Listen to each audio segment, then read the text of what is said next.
Hello and welcome to Cooking with Miss Rice. Today we're going to make everybody's Tex-Mex and Mexican restaurant favorite appetizer that stuff we get free with every meal, salsa. Now, I know some of you are probably thinking, well, hold up, salsa, that's a pain, or you have to dice it and all this other stuff. We're doing it a very easy way today. So I've already washed all my vegetables before anyone complains. We're going to have 1 jalapeno, about 8 Roma tomatoes.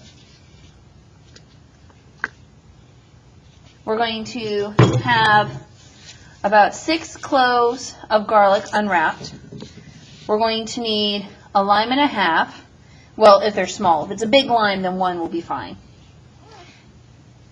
And we're also going to slice up an onion. And we'll want a little bit of salt to taste. Now, we're going to start with the easy stuff that we don't have to peel. First of all, make sure you have a good sharp knife. Now, hopefully this knife is sharp. Didn't check it. Ah, yes, it's cutting just fine. Now, first of all, when you cut this jalapeno, I recommend gloves, especially if you decide to use pepper hotter than a jalapeno. If you want really spicy, just either add more jalapeno or add hotter peppers for this. But you're going to take 1 jalapeno pepper, you're going to cut off the top and slice it in half. And you're going to set it off to the tray that I have on the side. I have my tray lined with foil for when I broil the ingredients. The Roma tomatoes, we're just going to slice in half. And while I'm doing that, I'm sure some of you are going, whoa, wait a minute. What do you mean broil, Miss Rice? What is broiling anyway? Why can't I just roast it in the oven? Well, broiling is actually applying heat from a different direction. When you broil food, you are actually applying heat from above the food rather than below. So if you have a gas stove, for example, you turn on the broiler and the stove is going to ignite a flame above. That's also why I line the pan with foil, not only for ease of cleaning, but also because I just don't want anything catching on fire, which can happen. But when the heat's applied to the top, then the fruit will blister. Now, something I want you to notice is take a look at where my finger is. I'm using my finger to go and guide the blade. I'm also holding the fruit on either side so my fingers cannot be cut. Good sharp knife is always important. I know some people are like, oh, well, here, I'll just have a kid use a dull knife because it's safer. No, it's actually more dangerous to use a dull knife than a sharp one. Okay, so next, we've cut all the Romas and tomatoes in half. Now we're going to cut the onion, and I think I will turn off the light here. Here we go. There we go. I think you'll be able to see the onion a little better with the light off. So we're just going to cut off the ends of the onion. And we're going to make sure the first layer or so is done. Now, this is just a normal size white onion. You can choose to use a smaller onion if you really don't like onion that much. But the important thing is to get this paper skin off. And it's okay if you take off the layer below it. That's fine. I'd rather that than have paper in my salsa, you know? Now, the cool thing is, y'all love that fire-roasted salsa, right? I hope you do, because that's the kind we're making. But when you get that fire-roasted salsa, it really brings out the flavors of everything. It chars the outside, and it's absolutely delicious. And the best part is, since we're broiling, and the heat's being applied from above, you actually end up with a more fire-roasted, down over the barbecue kind of flavor, and it's faster. Okay, so you saw I cut the onion in half. Now we're going to cut it into about 1/2-inch slices to arrange on the cookie sheet. I'm going to do that off camera here real quick. And again, because we're going to use this whole onion. Now already, with the cutting process, this is easier, right? I mean, we're not having to dice anything. And I'm sure you're going, yeah, sure, but what about when this is all done roasting, because we can't leave these in half. So we're going to blend this to make the deliciousness happen. Now, garlic cloves, this is super easy. You're not even taking the paper skin off at this point. You're literally just breaking it off of the head of garlic. Boom, boom, boom. You're going to want about 5 to 6 cloves. I have a really big one, so I think that counts as 2. And we just pop them on. So as you can see, I have everything kind of arranged. I like my tomatoes around the edges. I feel they do better there. I have the garlic towards the middle, so that way any moisture that gets to them will help keep them from burning, and the onion stuff. This is actually making my eyes water a little bit. So I'm going to put this in the oven for about 8 minutes. Now, real quick, before I go do the TV magic, I have my lime and a half here.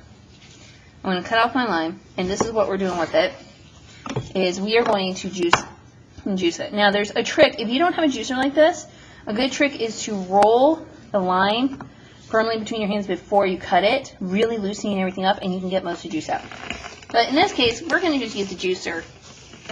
And I really want you to get all of that juice out, every last little bit. And I also recommend, because every jalapeno pepper is a little different, every tomato is a little different. It certainly doesn't, and every lime is a little different. It does not hurt to have an extra lime hanging around in case you taste the salsa and you're like, that needs a little more lime. I also want to add, we are not featuring it in this recipe, but I also like to put a little cilantro sometimes in mine, but I'm not doing that because other people are eating this today, and not everybody likes the taste of cilantro.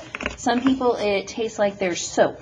So if you've ever eaten something you knew have cilantro in it, it tastes like soap, guess what? You're one of the lucky ones that you just can't enjoy the wonderfulness that's cilantro. But that's fine. You can probably enjoy other things. I can't. Okay, we're just really getting that in. There we go. And we have that wonderful lime juice. Now we're just going to set this aside, and we're now going to do some TV magic, get this done broiling, and then I'm going to show you how to move everything into the mixer. One last thing I do want to mention though, you notice my gloves? At this point, I'm going to go ahead and change them off camera because I've got jalapeno juice, lime juice, all that stuff, and I just want to get it off my hands. Alright, ladies and gentlemen, we are back. Let's get that right set up for you. Alright, so the vegetables and fruit, well technically most of that's fruit I guess, is cut and seal going on. So we're going to go ahead, pour in our lime juice, and we're going to put in some salt. I like to use kosher, a couple teaspoons, because this is going to make about 5 cups of salsa. Now, with my oven mitt, of course, we'll go ahead and get out our stuff. Oh, absolutely lovely.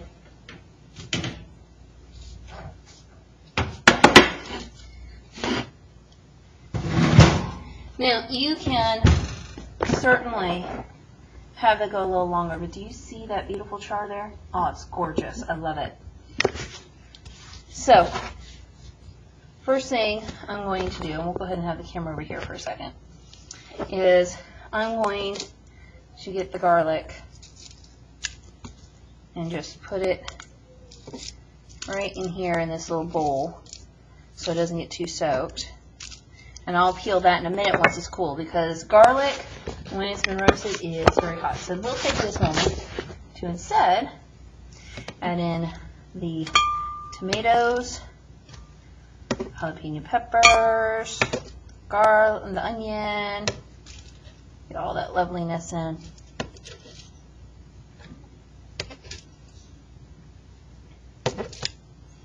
And you can certainly let this brown a bit more than I did. Unfortunately, I'm on a time schedule, so I want to make sure this gets done. But generally, this is pretty quick. You only need about 8 to 10 minutes. And during that time, you can make some guacamole, which I also have a video of, and we'll also be reshooting shortly. So here we go. Oh my goodness, just look at all that. Hopefully I have enough room for everything.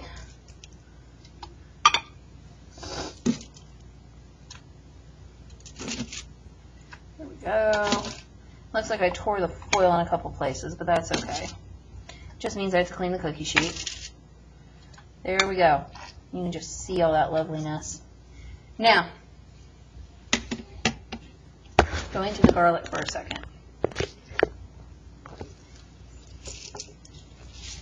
So all you need to do with the garlic, it's still pretty hot, but you just need to get the paper skin off and then drop it in. And I promise you this is just loveliness. Oh, that one just squeezed out. Love it. Really and truly, this salsa is just, I love it. Now, you're free, of course, to adjust the seasonings as you see fit. For example, some people, they don't like garlic.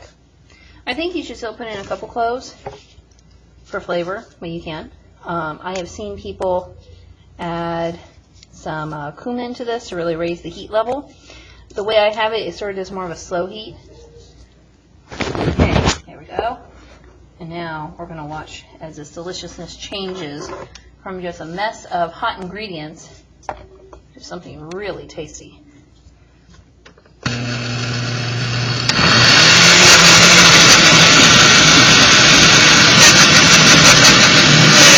There we go.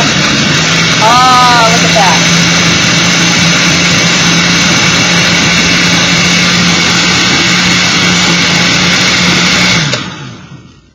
Okay, now on this blender I did liquefy. Started with a puree and then went to liquefy. That looks pretty good to me. But let's take a look.